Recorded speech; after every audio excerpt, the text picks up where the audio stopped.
Salut Horror Person. On se retrouve aujourd'hui pour faire le récap film et série du mois d'avril 2024. Je vais reprendre mes petites notes. Ok, on commence par le premier film que j'ai vu ce mois-ci qui s'appelle Laissez-moi. Vous en avez peut-être pas entendu parler, moi non plus, j'y suis allé parce que c'était encore une fois une des seules séances disponibles au moment où je suis allé le voir. Et comment dire que j'aime autant le film que je le déteste. Je vais rentrer plus en détail. Le film parle de différents thèmes mais il n'a pas particulièrement choisi un thème précis. On parle d'handicap, on parle de sexualité à partir d'un certain âge avancé. Il parle de détresse amoureuse, il parle de santé individuelle que l'on peut négliger. Ça c'est tous les thèmes qui sont abordés dans le film.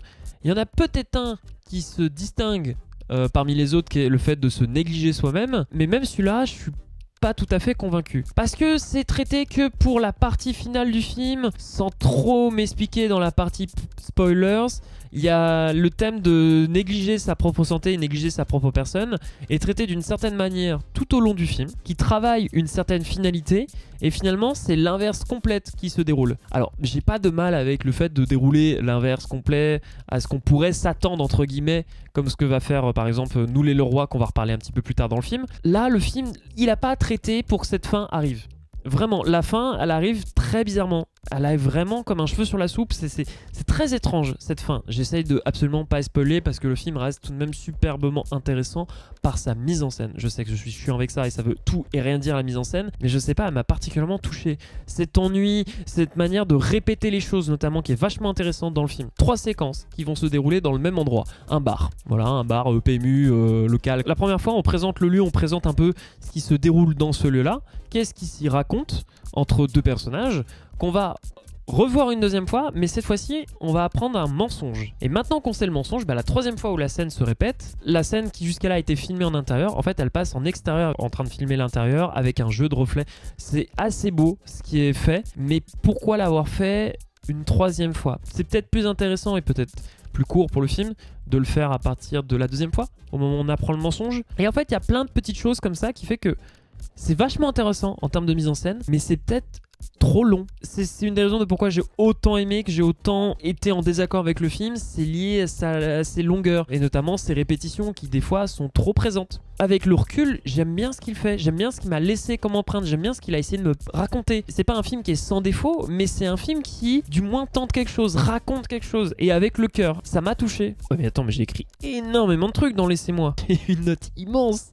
C'est terrible. En fait, j'ai noté beaucoup plus de spoilers que prévu, donc forcément... Ah, il y en a un que j'ai pas noté beaucoup de choses. C'est Godzilla X Kong que j'ai enfin vu, que je devais voir en avant-première dans le récap d'avant, mais j'ai pas pu. Bah comme attendu, hein, c'est une bouse sans nom, infâme. Quelle est l'utilité de vous en parler? C'est vraiment un film qui vous prend pour le plus gros débile de toute la planète. Et ça fait chier que le film fasse un bon succès. J'ai cru comprendre qu'il fait un gros score là. Donc non. Vraiment s'il vous plaît. Non. Non, Godzilla X Kong, ça sert à rien qu'on débatte 107 ans et à expliquer telle scène. J'ai même rien noté exprès. Et pourtant, j'ai noté pour Ghostbusters 2. C'est aussi mauvais que Godzilla X Kong pour moi.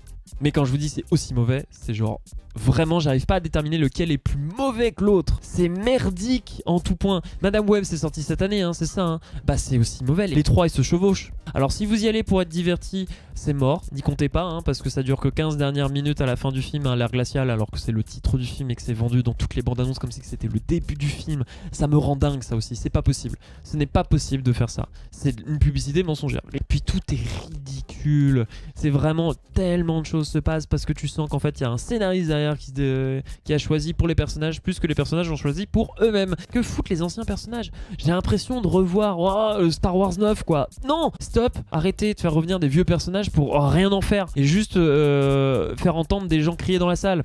Revenons là-dessus aussi. Je ressens à chaque fois, à chaque scène après un vieux personnage, un vieil acteur des anciens films, quand ils réapparaissent, il y a un blanc qui est laissé. Et tu sais, c'est le blanc laissé pour que les fans réagissent. C'est insupportable. Je ne peux pas, je déteste qu'ils aillent tous crever. Voilà, c'est mon avis. Et ben écoutez, c'est mon avis. C'est vraiment le style de film qui est fait pour un Grand Rex avec des fans. Mais 90% du temps, votre film il va pas être visualisé au Grand Rex. Bah non.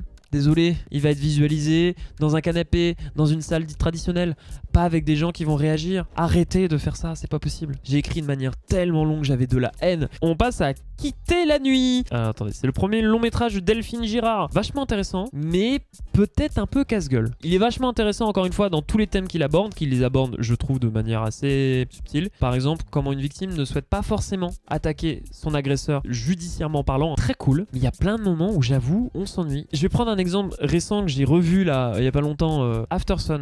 Il se passe pas grand chose dans l'histoire, mais en termes de mise en scène et en termes de ce que ça raconte beaucoup plus de choses que Quitter la nuit. Et bah Quitter la nuit, il se passe, je trouve, aussi peu de choses. Et pourtant, je me fais un peu plus chier devant Quitter la nuit. L'introduction du film, elle est géniale en termes de mise en scène.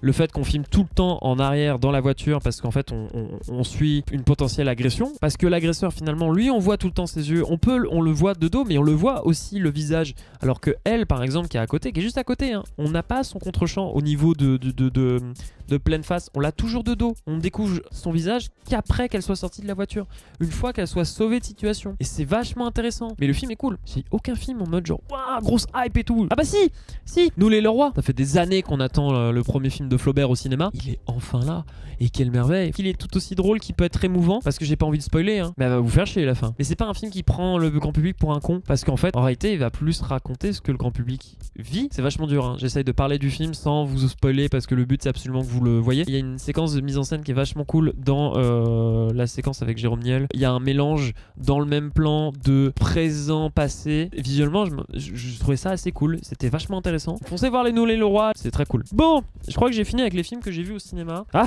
si, j'ai vu Kung Fu Panda 4. Bah c'est un peu dommage quoi que ça finisse comme ça. Insignifiant. Ah si, j'ai vu aussi un film qui s'appelle Les Chroniques de Téhéran. Ah là, du pur film d'auteur. Ça va être dur de conseiller ce film là. Si vous aimez énormément les films un message politique fort avec des longs plans, séquences mais fixes qui racontent à chaque fois un fait chacun tout autour de la même société, ça peut vous plaire. Sinon si vous souhaitez rigoler ou vous divertir, il faut pas, non, je vous le conseille pas. Vous trouverez pas votre bonheur. Par contre si vous êtes curieux et que vous souhaitez absolument voir quelque chose de différent, là vous êtes servi. Ouais, j'ai vu Pas de vague aussi, vas-y, mais ça c'est à l'image du titre. C'était Pas de vague. Ok, on a fini avec les films que j'ai vus en salle. Vous en pensez quoi? Je chante bien, non?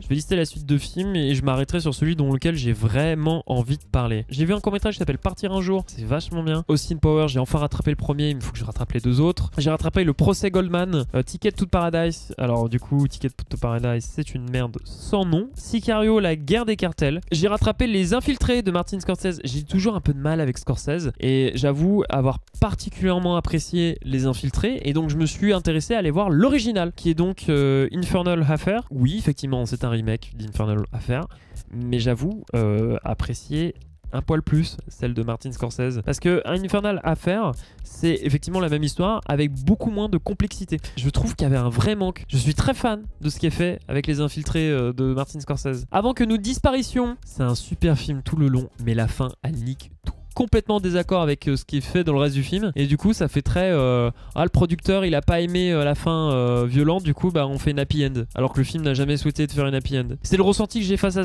cette fin du film. Ça se trouve c'est comme ça que l'auteur voulait, ça se trouve. Et j'ai vu Jeepers Creepers 2 qui était vachement sympa, et Fantôme très sympa mais qui pousse peut-être un poil trop à bout ses concepts et par moments assez ridicule, surtout sur son personnage principal inutile, mais une mise en scène assez folle. Bon voilà, merci à toi d'avoir regardé cette vidéo jusqu'au bout. Like, abonne-toi, tu sais ce qu'il faut faire pour soutenir cette chaîne. Et puis bah je te dis à plus. Ciao.